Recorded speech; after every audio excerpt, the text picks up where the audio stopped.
शुरू से लीला करिए कि बालक जन्म लेता है तो रोता है, तो मेरे भाई देखिए माँ के कहने पर राघवेंद्र उसी समय सूक्ष्म रूप में बन गए हैं। प्रभु ने रोना प्रारंभ कर दिया। सुन प्रभु काना रोदन ठाना, प्रभु रोने लगे और जैसे ही प्रभु का रोदन सुना है तो सारी अयोध्या में पता लग गया कि कौशल्या के गर्भ से कोई पुत्र जन्म लेकर के आया है। दशरथ महाराज को पता लगा, तब तक दूसरे कक्ष में देखा कि कैकेयी के गर्भ से भी एक पुत्र ने जन्म लिया। आगे बढ़े हैं तो कौशल्या के सुमित्रा के कक्ष में भी एक पुत्र प्रकट हो गया है। दशरथ ने कहा कि एक एक पुत्र नहीं, अब तो मेरे यहाँ चार चार पुत्र जन्म लेकर के आए हैं। तो दशरथ महाराज इतने आनंद में मग्न है, बधाई लुटा रहे हैं। और ऐसी बधाई राजा दशरथ जो भी आता है किसी को खाली हाथ नहीं जाने देते हैं। ब्रह्मानंद पूरी कर काजा, कहा बुलाए बजाओ बाजा, कहते बाजा बधाई बजने लगी है, बैंड बाजे बज रहे हैं। भगवान राघवेंद्र ने अवतार दिया। जो भी आता है दशरथ सबको बधाई लुटा रहे हैं, आनंद में मस्त है। और देखिए जो भी सुनता है, कुछ अवध में सखियां हैं वो कह रही हैं राजा दशरथ के यहाँ राम ये अवतार लेकर के आए हैं, साक्षात प्रभु अवतार लेकर के आए हैं, इतना सुंदर बालक है, चलो हम भी दर्शन कराएं, राजा दशरथ से बधाई ले आए। तो देखिए सखियां गा रही हैं, आपस में बातें करती हैं, गाती हैं और कहती हैं कि मैं तो राजा दशरथ के घर पे जाऊंगी, मैं तो राजा दशरथ के यहाँ जाऊंगी, बधाई लेके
मेरे भाई बहन, राजा दशरथ के यहाँ जो भी आता है बधाई लुट रही है, आनंद में मग्न है।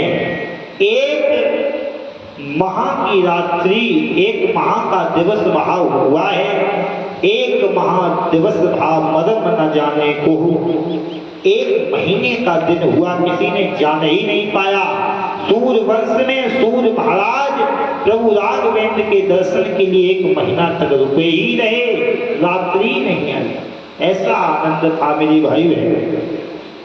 धीरे धीरे आनंद अयोध्या में छाया रहा।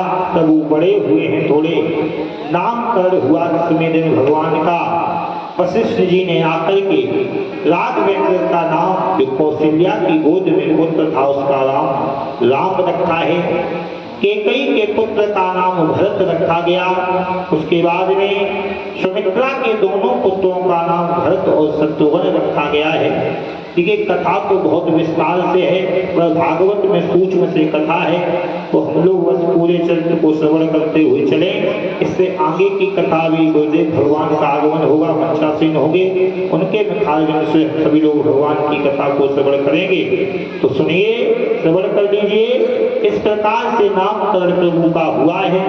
प्रभु बड़े हुए हैं। विश्वामित्र जी ने जाना तो विश्वामित्र दशरथ जी महाराज से राम जी को मांगने के लिए आए हैं। दशरथ ने पहले क्रोध भी किया कि मैं नहीं दूंगा, निराश हुए, मगर वशिष्ठ के कहने पर वशिष्ठ ने जब समझाया तब वशिष्ठ बहुविध समझावा, बहू की विधि बताई कि राम को इनके साथ भेजोगे तो राम का विवाह हो जाएगा।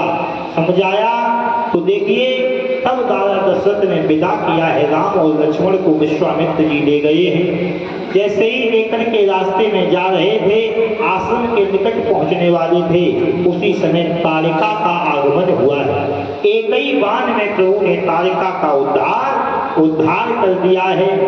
उसके बाद में मारीच शुभाऊ को बिन खन का वार मारा, 100 योजन जाकर के गिरे हैं। यज्ञ पूर्ण कराया गुरु विश्वामित्र जी महाराज का।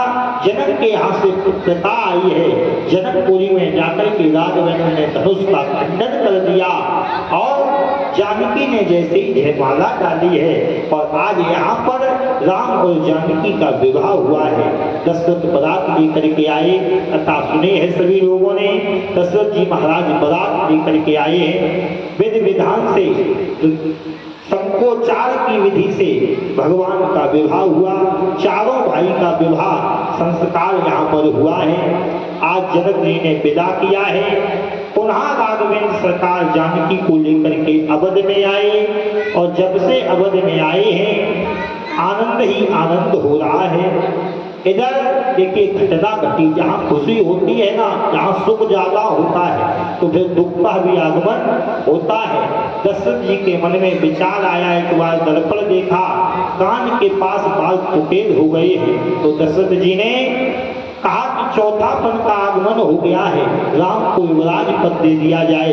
तो गुरु वशिष्ठ जी से पूछा जाकर के, तो वशिष्ठ जी ने कहा कि जितना जल्दी हो राम राजा बन जाए वही शुभ है। राम के राज्याभिषेक की तैयारी हुई, मगर मंथरा के द्वारा केकई को समझाया गया, पूरा क्रिया चरित्र समझा दिया। आज केकई ने राम जी को वनवास मांग लिया। भरत को राज तिलक राम जी को वनवास मांगा है। प्रभु ने वनवासी वस्त्र धार के वन में चले हैं। राम लक्ष्मण और सीता निषाद से मिलन हुआ, केवल संवाद सुंदर आया है। प्रभु आगे बढ़े हैं और जाकर के अत्रि महाराज से भेंट हुई। चित्रकूट में प्रभु ने 12 वर्ष तक व्यतीत किया, सबसे ज्यादा प्रभु चित्रकूट में रहे। उसके बाद पंचवटी में प्रभु का आगमन हुआ। शूर्पणखा आई है, प्रभु ने लखन के द्वारा शूर्पणखा के नाक कानों को कटवाया। रावण से राग भरी है, खरदूषण का वध हुआ। उसके बाद जानकी का हरण प्रभु ने स्वयं करवा दिया अपनी लीला के द्वारा। जानकी का जब हरण हुआ, उसके बाद में प्रभु ने देखिए जानकी का जब हरण हो गया तो उसके बाद प्रभु ने समुद्र पर श्वेत बंध की स्थापना की है ना। हनुमान जी सीता की खोज करने के लिए गए, लंका का दहन हुआ, और उसके बाद में अनेक राक्षसों का प्रभु ने उद्धार किया। कुंभकर्ण आया, उसका उद्धार किया है। धननाथ मेघनाथ आया, उसका भी उद्धार किया।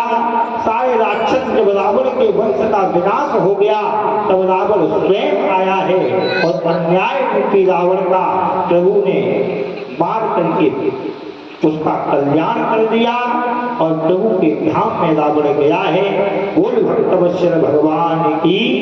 उसके बाद प्रभु ने विभीषण को राज तिलक देकर के राजा बना करके उस पर विमान पर सवार होकर के पुनः प्रभु अवध में आए हैं और अवध में प्रभु राम राजा बनाए गए। राज सिंहासन पर प्रभु राम बैठे हैं। ऐसा सुंदर भगवान ने राज्य चलाया नर रूप में, है ना। ऐसा सुंदर राज्य था। राम के राज्य में कभी अल्प मृत्यु नहीं हुई, कभी पिता के आगे पुत्र नहीं मरता था। ऐसा राज्य प्रभु के राज्य में चला। बोल भक्तवत्सल भगवान की। तो ये सूर्य वंश की पावन कथा है मेरे भाई बहन। सुखदेव कहते राजा परीक्षित इस प्रकार सूर्य वंश को श्रवण किया। अब आइए इससे आगे की कथा पूज्य गुरुदेव भगवान के द्वारा आप सभी लोग श्रवण करेंगे।